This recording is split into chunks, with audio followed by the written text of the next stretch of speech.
Hi, I'm John Fisher, and you've tuned in to the Catch Reading of the Day for March 22, 2022. And our title today is I Think I'm Missing Something. What word appears 130 times in the Old Testament and 15 times in the New, used mostly by Jesus, but hardly ever shows up in the language of evangelical Christians?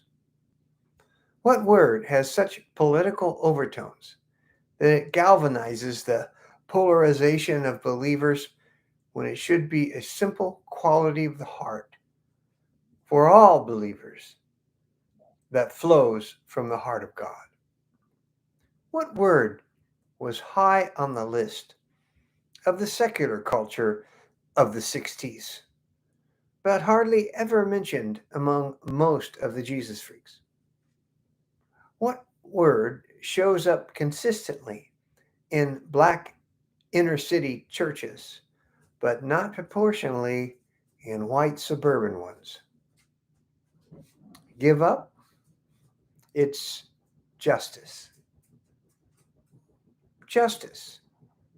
Treating everyone with equal worth and opportunity and setting straight the inequalities of society is so much a part of the heart of God that it is second only to love in God's hierarchy.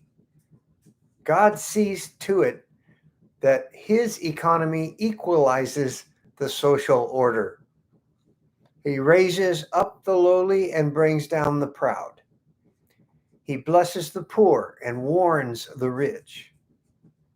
In his kingdom, he promises that the first shall be last and the last shall be first. Quote, "Woe to you, teachers of the law and Pharisees, you hypocrites! You give a tenth of your spices, mint, dill, and cumin, but you have neglected the more important matters of the law: justice, mercy, and faithfulness. You should have practiced the latter without neglecting the former." Matthew 23:23. And James berates the early Christians for showing favoritism to the rich while ignoring the poor, and described true religion as taking care of widows and orphans.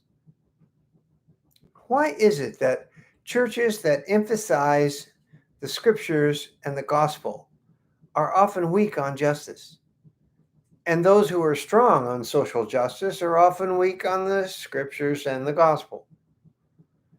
Say the word justice in some churches and people head for the exits. Is it because justice requires something of me? Is it a racial thing? Are we afraid of those who are different from us? Is the gospel only concerned with getting me into heaven, or does it speak into my relationships here on earth? I think I'm missing something. I think I've truncated the gospel. I think I need to look into this. We're going to focus on justice, starting with our Blog Talk radio show tonight with special guest, our own Wayne Bridegroom, who pastored a church that ministered to 4 different ethnic groups, participated in the interfaith fellowships in his city government: Muslims, Buddhists, Hindus, Mormons, Catholics, etc., and was the only white person to ever receive the Martin Luther King Award from the city of Modesto. Don't miss this very important discussion. I'm John Fisher, coming to you on behalf of Grace Turned